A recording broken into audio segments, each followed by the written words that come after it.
Hey guys, and welcome to another Rogue video today.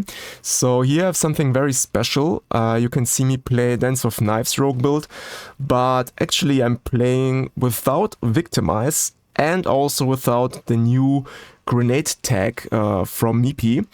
I'm also not scaling my Dance of Knives damage at all, so all the damage you can see here, all these cold and shadow explosions, are coming from other damage sources.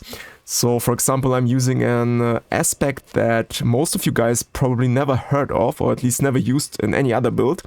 And yeah, I will of course reveal this little secret in the gear section later. But you can see it's a lot of fun. We are dealing a lot of AoE damage with these explosions here. And in fact, this might be the most fun rogue build that I used to play so far in Diablo 4. So yeah, I can just highly recommend it for the fun aspect here. But yeah, I can also talk about the strengths and weaknesses. So why do I show you this build today? You can see I'm doing the pit 70 here, which is not the highest pit you can ever imagine. But in my opinion, this build has some advantages compared to the Meepy version or to some Victimize variants. So first of all, Victimize is better in the later endgame, so if you can really scale your vulnerable damage, then Victimize will become superior to this build here. But the problem with Victimize is you will need a lot of good gear in order to make it work. You will need a lot of vulnerable damage, some greater affixes with vulnerable damage. You will need your legendary glyphs because they double dip with vulnerable damage. You want to have some malice ranks because they double dip. So you need a lot of stuff in order to reach this threshold or this point where Victimize deals a lot of damage and becomes superior. Also Fist of Fates are relevant there, for example. And this build in comparison, it has much less gear requirements. So I can in fact show you some gameplay from tier 3, Torment tier 3. So this is just a couple hours after I started leveling my rogue here. And with this build variant I was completely blasting through the Pit 55, so the entrance level for Torment difficulty 3. And also here I had very bad gear. I had nearly no masterwork, maybe only on my 2 out of 3 weapons I had some masterworks, but nowhere else. I'm also playing with 1 or 2 glyphs only. I did not level them, so basically completely naked, actually no glyphs because they were not leveled, and still you can just destroy everything here. And I'm also not playing with Fist of Fates, for example, but instead with Frostburn, which is also an interesting combination with Rogue. So at this point I was having some hopes that this build would be more viable also in the endgame, and I could make some Game of Thrones Rogue, you know, so some Song of Ice and Fire Rogue because of the Frostburns. But yeah, unfortunately it's not good enough. Fist of Fate are better. But my point is you have very low gear requirements. So it's very easy to start off with this build. And it's just a lot of fun, especially during leveling and mid-game, as I mentioned.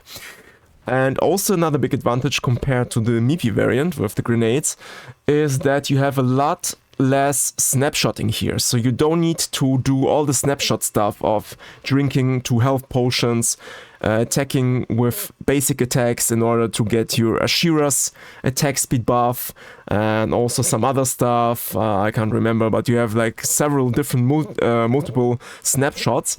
You don't have to do this with this build. You can just move around, cast your Shadow Imbuement, then use your Dance of Knives, obviously. So a lot more casual friendly to play, I would say. So also a lot less clunky to play. And this of course overall increases the game fun, or yeah, the play fun of this build. And here you can also see I'm speed farming arena hordes, infernal hordes arena run here. And Torment difficulty 4. So even in the end game, if you want to do some speed farming content like Undercity or Infernal Hordes, besides some Pit 70s, you can also do that. So you don't really need Victimize in order to deal a lot of damage. The only weakness of this build so far is that I can tell the boss damage is pretty low, so you will need a bit longer on the bosses compared to other builds. But if you just keep in mind all the advantages of this build that I just mentioned, of low gear requirements and less clunky playstyle, less snapshots, then I think it's a pretty good trade-off. And yeah, especially in the mid-game, as I mentioned many times, it's a very good build in my opinion. So yeah, but I think that's enough of the gameplay. So let's just switch back to some in-game here. And well, just one more thing I need to do here. Need to move it around here. And this, like this. Sorry guys, 1 minute. Okay, now here we go. So let's start talking about the build and explain everything. So I can show you one more time. Here you can see we are dealing this shadow and cold explosions. And I can show you my skill tree. I don't have Victimize, but in fact I'm playing with momentum. So where does this explosions come from? So this aspect is called Icy Alchemist. So probably you never heard about it. You have a lucky chance here with Shadow Mute skills, up to 75%, to release explosions which deal this cold damage. And also they chill and freeze enemies, and you deal more damage if enemies are already chilled or frozen. So this is basically the main source of our AoE damage. And the trick here is with Dance of Knives and Shadow Imbuement. So once you activate your Shadow Imbuement and you keep spinning with Dance of Knives, you will snapshot your imbuement for the entire duration. So this is something we already learned in the PTR. You can snapshot a lot of things with Dance of Knives.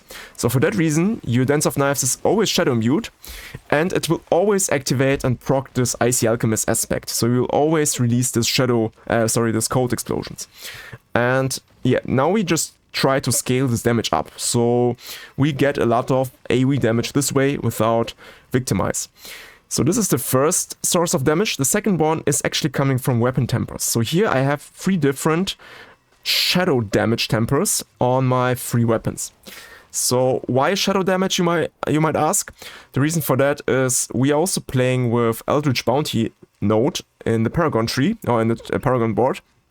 So here we are dealing 20% more damage for the Imbuements element. And since we are playing with Shadow Imbuement, you want to temper shadow damage on your weapons, because then they will also benefit from this Eldritch Bounty damage bonus.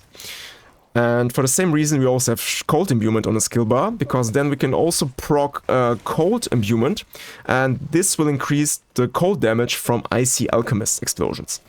So the Elemental Surge tempers on your weapons and this Icy Alchemist aspect is basically all you need in order to get started with this build. And also, of course, you need Star Shards aspect. This aspect is, by the way, bugged in a very weird way. I can't explain to you exactly what is going on. I also asked Meepy once in his live stream. He also could not tell me exactly what's going on here.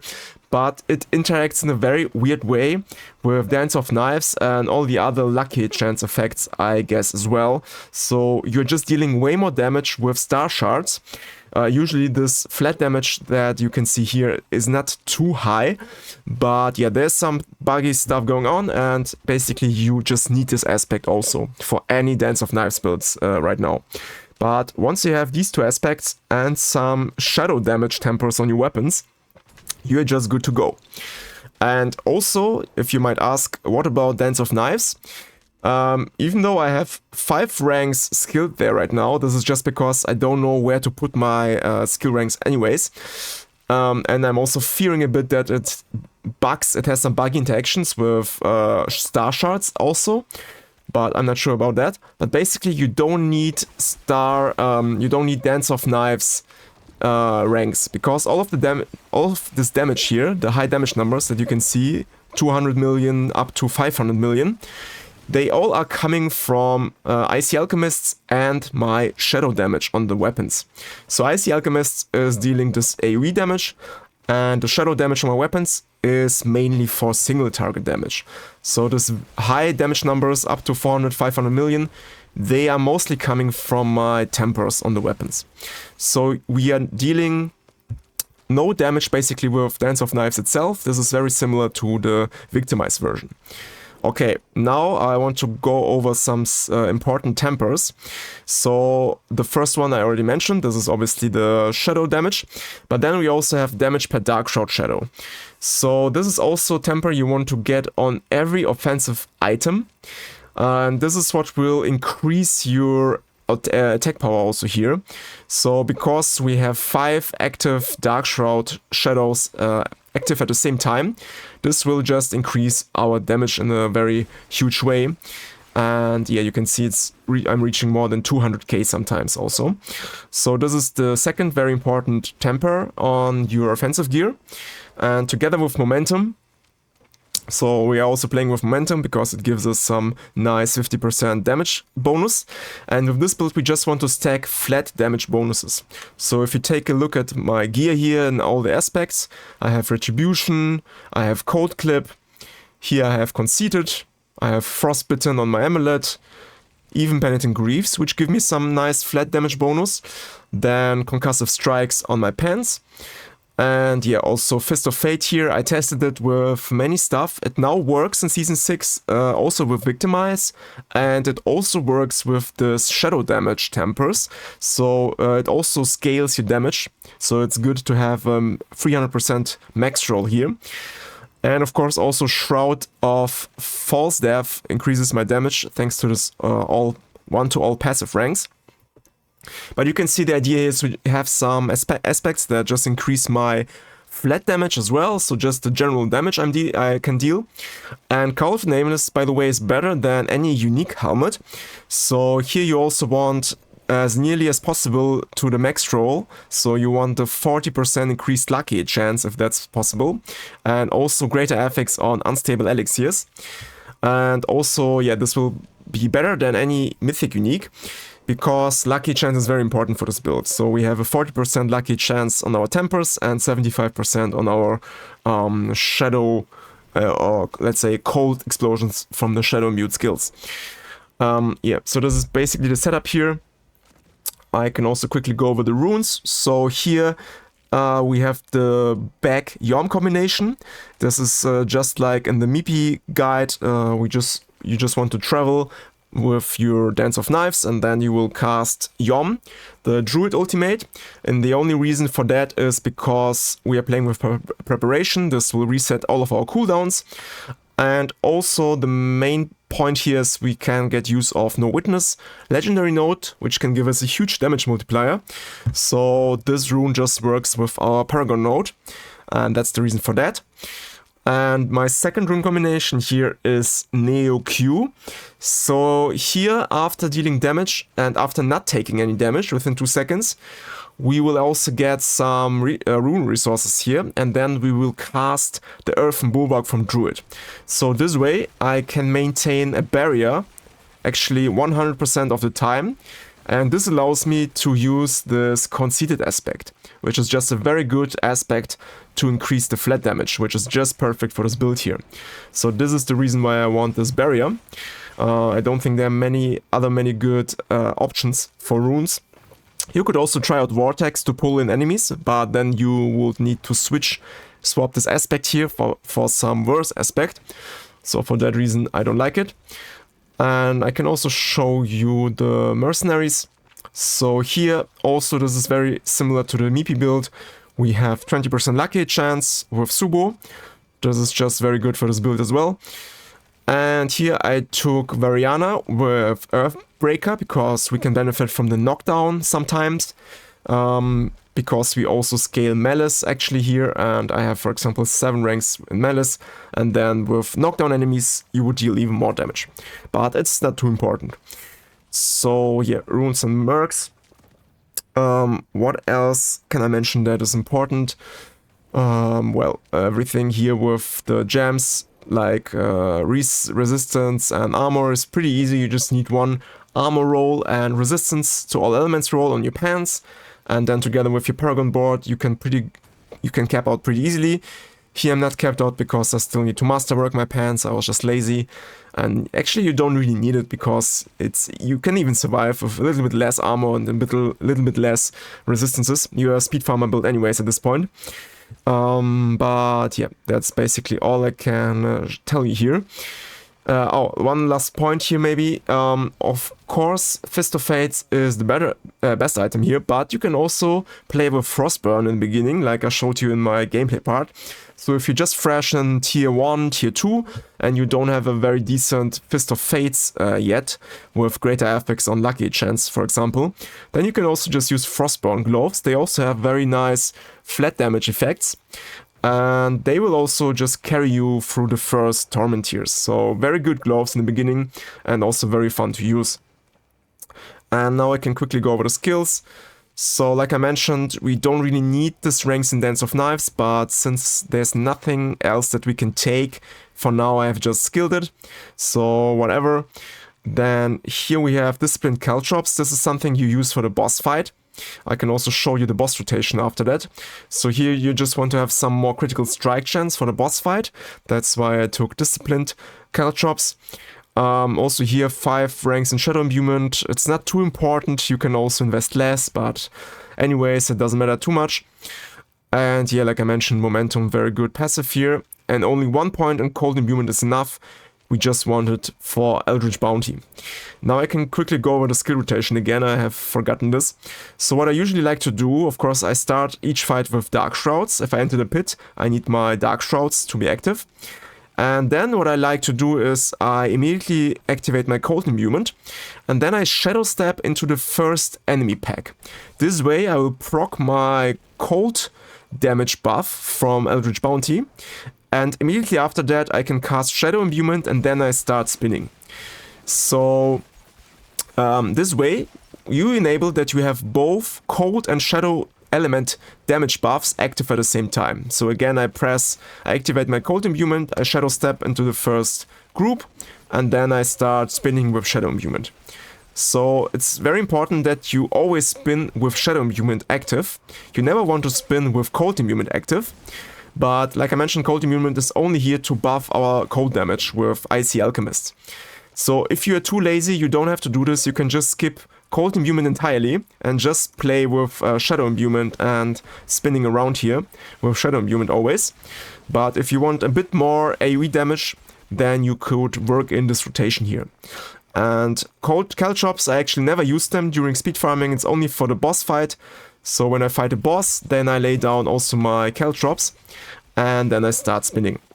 And also one last important thing in this rotation, you also want to proc your potions every 10 seconds, especially with Call of the Nameless.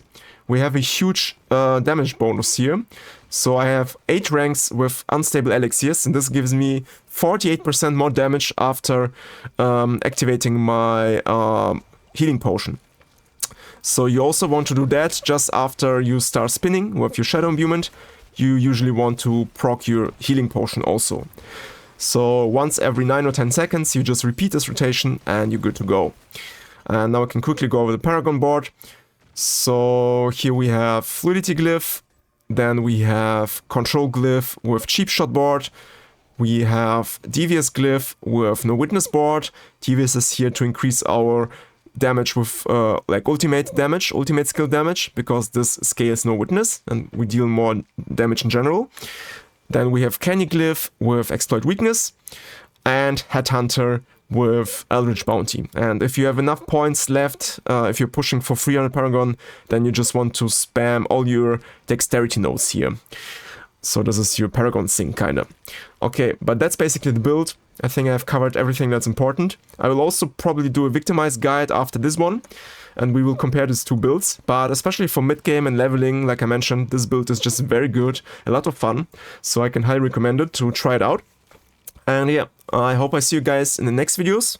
You can, as always, support me by leaving me a like, write down a comment, or subscribe to this channel.